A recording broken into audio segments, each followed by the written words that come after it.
Boa noite, Brasília, boa noite, Brasil, boa noite, Além Brasil. Estamos mais uma vez no nosso encontro semanal com o seu programa TV Sindmédico, recebendo hoje aqui a participação e a visita da presidente do Sindsaúde DF, Marli Rodrigues.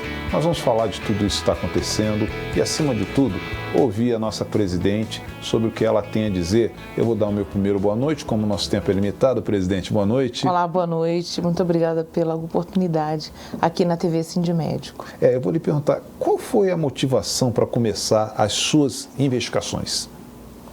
Olha, além da revolta que o servidor público ele tem pelas péssimas condições de trabalho, que é o nosso primeiro problema, porque quando você tem péssimas condições de trabalho, você não consegue ser um profissional de saúde e nem oferecer para a população exatamente o que a população precisa, que é de um atendimento digno.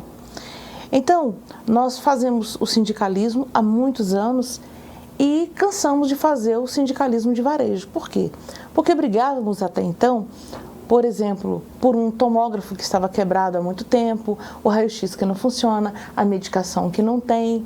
Só que isso não acontecia de repente. Você vai lá, faz um movimento, a secretaria compra e logo acaba. Acaba por quê? Porque não tem um planejamento.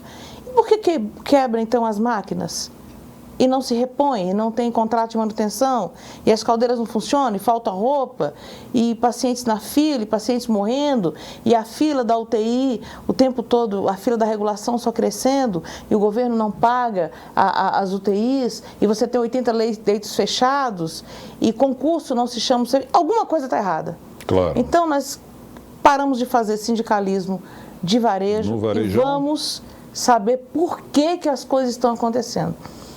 Foi uma investigação pequena, mas que ela terminou no âmbito federal, porque nós começamos a descobrir desmandos dentro da Secretaria de Saúde que para nós não era surpresa de ouvir falar, mas nós tivemos a oportunidade de ter testemunhas que contaram exatamente o que estava acontecendo. Presidente, a senhora já está há algum tempo na gestão da presidência do Sindsaúde DF. Eu vou lhe perguntar, quando essas investigações começaram? Aproximadamente há um ano começaram as investigações, justamente porque nós decidimos que morrer por falta de assistência num país onde existe a Lei 8080, que é a lei do SUS, não pode ser. Como é que pode? O dinheiro vem do governo federal, vem do Fundo de Saúde, mais o dinheiro que é arrecadação daqui de Brasília, e você chega na ponta, você não tem.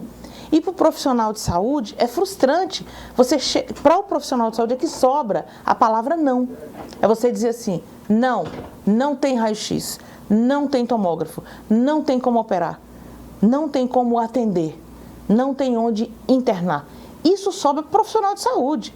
Para quem está lá em cima fazendo os desvios, esse não aparece na história. O rosto dele não vai para as telas, nem para as capas de jornais. Então, resolvemos, de acordo com a campanha feita pelo Ministério Público, sabe, dar um basta nessa corrupção.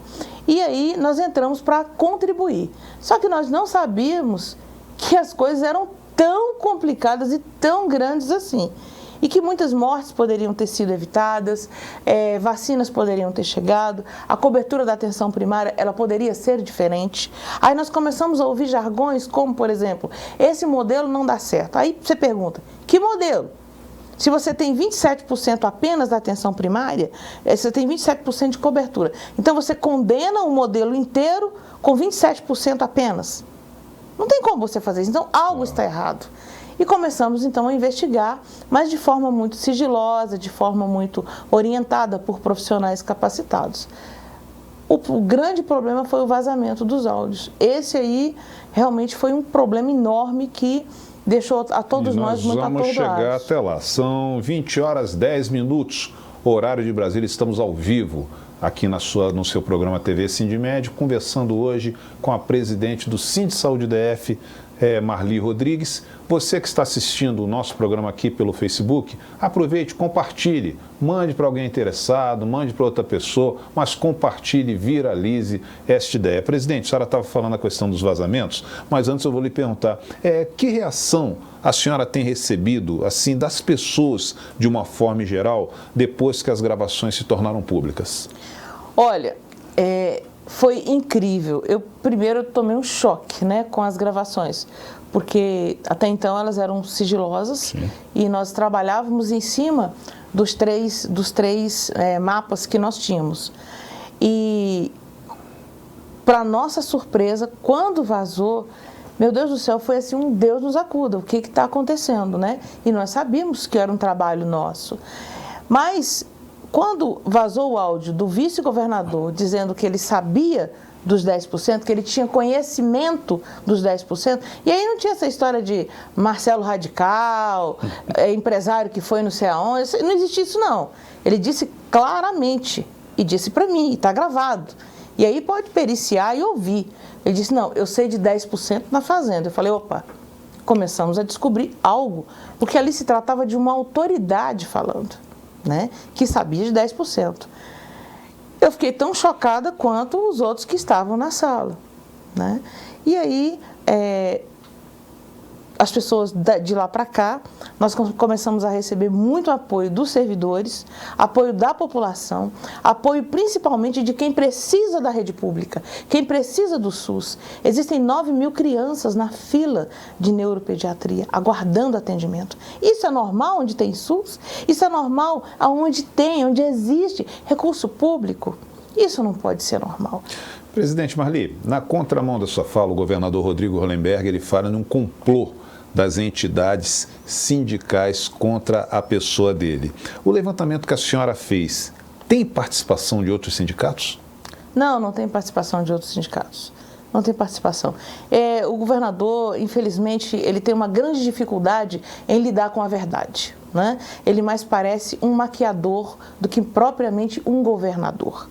Né? Um governador ele tem que saber lidar com as dificuldades, ele não pode apagar provas, não pode intimidar testemunhas e não pode trazer a lembrança dos brasileiros as queimas de arquivos que tinham no passado. O problema da saúde, ele existe há muito tempo, naturalmente agravou-se demais, mas é um problema que tem que ser enfrentado por toda a sociedade brasileira.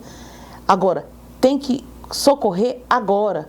Não adianta ficar com pirotecnia, achando que vai fazer isso e aquilo e vai mudar. Não, não é isso. Os nossos hospitais, a situação é grave, estão desabastecidos, falta de profissionais, respeito aos profissionais, falta medicamento, equipamento, material e mais. Os servidores estão amordaçados. Se denunciarem que falta profissional ou falta medicação, é exatamente o que acontece, são punidos, bem como ele fez. Quem denuncia, rapidamente ele se livra do denunciante. Ele pune mesmo antes de apurar os fatos. Essa é uma característica do nosso governador. E o governador Rodrigo Hollenberg, ele usou uma expressão na mídia, ela vai pagar caro por isso. Logicamente se referindo à senhora. Também se fala na criação de uma força-tarefa para minimizar os danos causados pela denúncia. Eu pergunto, a senhora se sente intimidada ou ameaçada por isso? Olha, intimidar uma sindicalista é algo que é preciso que tenha muita coragem para fazer. Porque quem escolhe sindicalismo, escolhe realmente a parte mais difícil. Porque fazer sindicalismo não é fácil, né? Então, intimidar eu acho difícil. Que ele consiga nos afastar do processo. Essa força-tarefa, ele pode dar várias interpretações. Dizer que eu vou pagar caro por isso, aí eu tenho duas coisas para falar para o governador. Governador, para eu pagar caro, primeiro você tem que pagar para a gente o que você está devendo, né? Porque senão não dá para pagar. Eu imagino que seja pagar em dinheiro. Porque se você estiver falando de outra coisa, vou te responder na justiça. Você fez uma acusação e eu vou processá-lo mesmo. Porque um governador não pode se referir dessa forma a uma pessoa, dizer que vai pagar caro. A interpretação, ela pode ser dada de várias formas. A senhora falou em justiça agora. A senhora está preparada e tranquila para enfrentar um embate judicial para defender a sua posição? Sim, eu estou preparada e tranquila.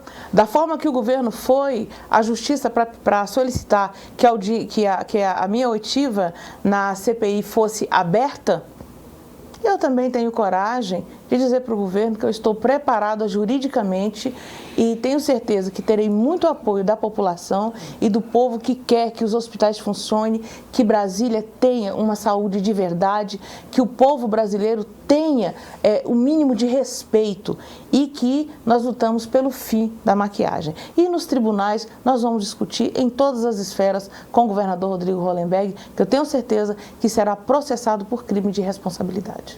Presidente Marli Rodrigues, a edição de hoje do Jornal de Brasília noticiou as demissões do Caio Barbieri, Valdeci Medeiros, que também foram gravados nas conversas sobre esses esquemas de corrupção, e também do delegado Rafael Sampaio, que ofereceu ajuda para a apuração dos fatos denunciados nessas conversas.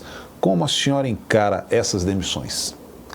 É uma forma de calar a CPI. De esvaziar a CPI, de tirar profissionais sérios que podem sim levar a resposta que o povo precisa. Porque uma coisa está errada. Existe dinheiro, existem os processos de compra, existem os doentes, existem os profissionais. E a saúde não está acontecendo, as pessoas estão morrendo, alguma coisa está errada. Então, quando ele tira os delegados, primeiro, está com medo de que algo seja investigado. Está preocupado. Quando se pune um jornalista, tenta calar a boca da imprensa. Isso é gravíssimo. Nós estamos num país democrático. Então, o que ele faz? Ele usa as armas que ele tem com rapidez. E eu queria muito, governador, que isso fosse muito rápido para resolver o problema das UTIs, dos tomógrafos, das crianças que estão doentes, dos idosos que estão com frio, porque as lavanderias estão esvaziadas, estão sucateadas e outras estão novas e precisando apenas de vontade política para funcionar. Se ele usasse a rapidez que ele usa na justiça para resolver a vida e a saúde do povo de Brasília, governador, o senhor seria o melhor governador do mundo. Mas, infelizmente, isso não é verdade. Presidente Marli Rodrigues, vamos agora falar do vice-governador Renato Santana. Ele negou ter qualquer tipo de relacionamento com a senhora. Houve algum contato entre a senhora e ele antes que essa conversa vazasse?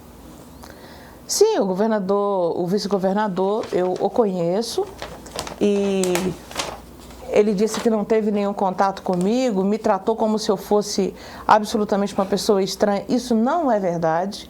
Eu está de posse também do Ministério Público, é uma reunião que teve na minha casa. Esteve na sua casa? Na minha casa. A reunião durou pouco tempo, 3 horas e 57 minutos, está toda gravada e já em poder do Ministério Público, onde pode ser periciada e o governador, infelizmente, o vice-governador, infelizmente, ele falta com a verdade. E a senhora tem testemunhas disso? Tenho testemunha. Toda a minha família é testemunha, o seu ajudante de ordem é testemunha e a maior testemunha é a gravação de toda a conversa, do início do portão até a saída do vice-governador. Uma pergunta, a senhora teme uma cariação com o vice-governador Renato Santana, como querem os integrantes da CPI da Saúde? Eu exijo uma cariação. Não precisa nem ser na Câmara, pode ser no Mané Garrincha, para todo mundo ver. Eu não estou mentindo. A conversa aconteceu entre eu, o vice-governador e o Valdeci em Águas Claras. A segunda conversa. A primeira conversa, essa que está no MP, aconteceu na minha casa e foi uma conversa longa que nós debatemos sobre política, sobre o governo, sobre OS, sobre as questões da saúde pública, sobre de que forma que ele estava se sentindo no governo e sobre as conversas que ele teve com o vice-governador, com o governador de Goiás, Marconi Perillo, o que ele achava de tudo isso, como se comportava o Ministério Público de Goiás, como se comporta o nosso Ministério Público, enfim. Tudo está gravado. Não tem como dizer que eu estou mentindo. E eu quero essa acariação. Porque tudo isso que está acontecendo é um pouco desagradável. Realmente as notícias são ruins. Mas morrer onde tem SUS, morrer por abandono, morrer por falta de equipamento, por falta de medicação, por falta de profissional, isso não é normal. sermos criticados pelos gringos a ponto de quererem que os atletas não vão para o Rio de Janeiro por causa do Zika vírus, vai lá ver quem estava cuidando da atenção primária. E no futuro nós vamos ver o que o Zika vírus vai trazer para a nossa geração. Será que é isso que nós queremos? Então essa luta, ela é uma luta muito grande, ela é uma luta muito corajosa e é uma luta que eu sei que o povo vai enfrentar. Porque para você ter educação, para você ter esporte, para você ter transporte, para você ter tudo, em primeiro lugar você tem que ter saúde. Se você não tem saúde, você não tem absolutamente nada. Saúde é o princípio e o fim de absolutamente tudo. Presidente Marlinha, a senhora já tinha intenção de entregar essas gravações para a imprensa antes de alguma ação do Ministério Público? Ou o Ministério Público já tinha esse material que vazou? Olha, em nenhum momento nós tivemos a intenção de entregar essas gravações para a imprensa, mesmo porque é uma investigação muito longa. Vocês vão poder conferir isso durante a ação do Ministério Público e de outros órgãos aí federais que vão entrar nessa investigação e também da própria CPI. Né? Nós não tínhamos a menor intenção, era realmente como descobrir, porque saúde só entende como funciona quem está do lado de dentro. Quem está do lado de fora tem outra imaginação. Então fica difícil para qualquer profissional tentar chegar onde está o problema se ele não tiver a ajuda de quem está do lado de dentro. Então quando você quer combater o que está errado, e o que está errado nesse caso, não é um tijolinho, não é uma pecinha, não é um parafusinho, é a vida. E a vida não tem prateleira para vender. Quando a pessoa morre, não tem volta, acabou. Acabou. Quantas crianças nós vimos morrer, meu Deus do céu? Quantos adultos aguardando a fila da UTI? Quantas pessoas sofrendo? Será que o Brasil está acostumado a morrer, deixar as pessoas morrerem? Isso ficou normal? Está banalizando a vida? Ah, não. Ainda existe muito profissional de saúde, existem muitas pessoas que têm essa sensibilidade, em primeiro lugar, com a vida. E quem tem compromisso com a vida não tem compromisso com a corrupção. Não tem. Não tem compromisso e não vai deixar essa história assim. E mais, os profissionais que estão na ponta, que sofrem, sabe? Quando o paciente fica nervoso, eu peço à população, para que você entenda que o profissional que está na ponta, não foi ele que desviou, não foi ele que deixou faltar. Quando você chega no hospital e fala assim, ó, tá faltando luva, imagine você, faltar luva, faltar algodão, faltar gaze, falta. Mas vai nos corredores dos hospitais, o que tem de equipamento caro, encaixotado, porque comprou. Se nem o local estava pronto, ora, algo está errado. Né? E essa CPI, tanto a CPI quanto a investigação feita pelo MP, eu acredito que vai durar muito tempo. E nós vamos precisar de ter um governador com muita coragem para chegar para a população e dizer, ó, está errado mesmo, nós vamos consertar, o povo tem que ser atendido e ter atendido com dignidade e nós vamos mudar essa história. Essa oportunidade está aí com o governador Rodrigo Hollenberg. Agora não é exonerando as pessoas, retirando os policiais, que eu quero inclusive me solidarizar aqui com os policiais que estão contribuindo e me solidarizar com o delegado que foi demitido, com o Caio Barbieri também. E essa história, ela não termina assim. Não termina porque a gente... porque ganha mais força. Só voltando aqui ao MP, quando que esse material foi entregue ao MP? Eu não posso dizer isso para você, porque está sob sigilo e aí o tempo do MP é o tempo do MP. Tá, quase finalizando aqui o nosso bate-papo. Vazou mais alguma coisa além do que foi noticiado para a imprensa? Em resumo, por detrás daquela porta, tem muita coisa ainda aí? Se existem outras gravações, sim. Eu também não posso dizer para você. Eu posso dizer para você o seguinte, que tanto a Justiça quanto a CPI, o MP muito mais, claro, tem muito material para trabalhar. Tem muito material e eu acredito que vai dar certo. Eu acredito que nós vamos virar essa página tão triste que é a saúde pública de Brasília e, consecutivamente, vai virar a página no Brasil inteiro. Vai demorar, mas nós vamos conseguir. São 20h26, horário de Brasília. Nós estamos finalizando aqui o nosso bate-papo, a nossa entrevista especial deste programa especial da TV Sindmédico com a presidente do Sinde Saúde DF, Marli Rodrigues. Suas considerações finais aqui para a câmera do Lucas sobre a participação na edição de hoje da TV Sindmédico? Eu quero agradecer a oportunidade aqui na TV Sindmédico e quero me dirigir especialmente aos profissionais de saúde e à população do Distrito Federal. Morrer onde existe a Lei 8080, onde existe o SUS, onde existe uma estrutura enorme, nós não podemos achar que isso é normal. Isso não é normal. Normal é ter saúde e normal é ter governo que sabe governar, sabe enfrentar as dificuldades. E é isso que nós esperamos aí pelos próximos dias. Ok, nós estamos querendo agradecer muito a participação da presidente do Sindi Saúde DF, a Marli Rodrigues, agradecer a assessoria de comunicação da presidente do Sindi Saúde, a assessoria de comunicação do Sindmédico. Foi feita essa dobradinha boa, né, para trazer a presidente até aqui, agradecendo a nossa equipe técnica, ao Lucas aqui dentro, ao Diego lá fora, mas agradecendo principalmente a você que participou. Presidente, algumas contribuições aqui no Facebook, só for relatar o nome de algumas pessoas que estão te elogiando e agradecendo a sua participação: o Elver Sintra, Luísa Vale, Vânia Diniz, Thaís Araújo, Diego Era, muitas pessoas parabenizando aqui pela sua coragem de estar aqui na TV Sindmédico concedendo essa entrevista para a gente. Gostaria de agradecer de coração. Eu que agradeço. Lembrando que as portas do nosso estúdio estão sempre abertas para a senhora. Nós temos um encontro marcado na próxima terça-feira, às 20 horas, ao vivo, aqui pelo Facebook, no TV Sindmédico. Uma ótima semana a todos.